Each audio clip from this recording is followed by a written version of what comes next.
One of the, I think, most common questions I hear ambitious young people ask is, I want to be the next Elon Musk. How do I do that? Well, I think first of all I should say that I did not expect to be involved in all these things. At the time in college, I sort of thought helping with electrification of cars was how I would start out. And I didn't want to, do a PhD at Stanford. And I wasn't entirely certain that the technology I'd be working on would actually succeed. I really was just trying to be useful. That's the optimization. It's like, what can I do that would actually be useful? Do you think people that want to be useful today should get PhDs? Mostly not. So what is the best way to be useful? Some yes, but mostly not. How should someone figure out how they can be most useful? Whatever this thing is that you're trying to create, what would be the utility delta compared to the current state of the art times how many people it would affect? Having something that makes a big difference but affects a sort of small to moderate number of people. Where does that come from, or how do you think about making a decision when everyone tells you this is a crazy idea? Or where do you get the internal strength to do that? Well, first of all, I'd say I actually think I feel fear quite strongly, but there are just times when something is important enough, you believe in it enough that you do it in spite of the fear. People shouldn't think, well, I feel fear about this and therefore I shouldn't do it. It's normal to feel fear. Like there'd have to be something mentally wrong if you didn't feel fear. If I think of some of the ways in which, how does a smart engineer make dumb mistakes, is optimize something that shouldn't exist. Don't optimize something that shouldn't exist. If people are trained to do this in college, you can't say no to the professor. The professor's going to give you the exam and you've got to answer all the questions, or they will get angry. And give you a bad grade. So then you always optimize you always answer the question. A lot of the times you should say this is the wrong question. First of all, you don't need college to learn stuff, okay? Everything is available basically for free. You can learn anything you want for free.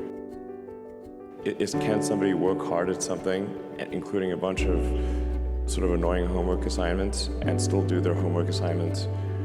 That's like the main value of college. And then also, if you probably want to hang around with a bunch of people your own age for a while instead of going right into the workforce. So I think colleges are basically for fun and to prove you can do your chores, but they're not for learning.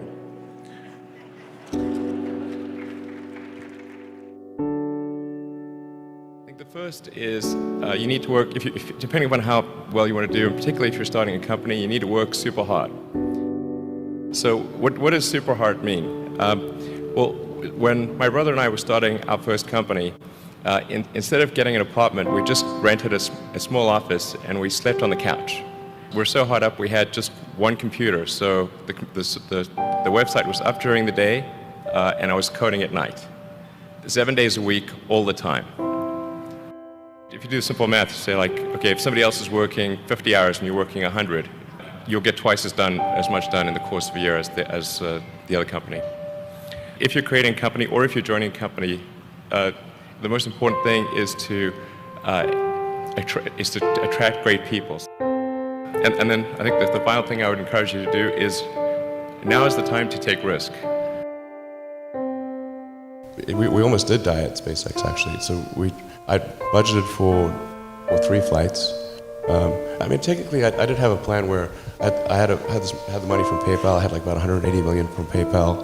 And I thought, I'll allocate half of that to SpaceX and Tesla and Solar City, and that should be fine. I'll have 90 million, that's just lots, But then what happened is things cost more and took longer than I thought. So I had a choice of either put the rest of the money in or the companies are going to die.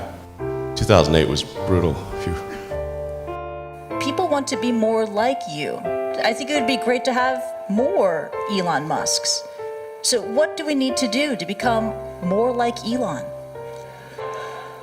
There's a friend of mine who's got a great saying about creating a company, which is trying to build a company and have it succeed is like eating glass and staring into the abyss. So, I mean, what tends to happen is it's sort of quite exciting for the first several months of starting a company, and then reality sets in. Things don't go as well as planned.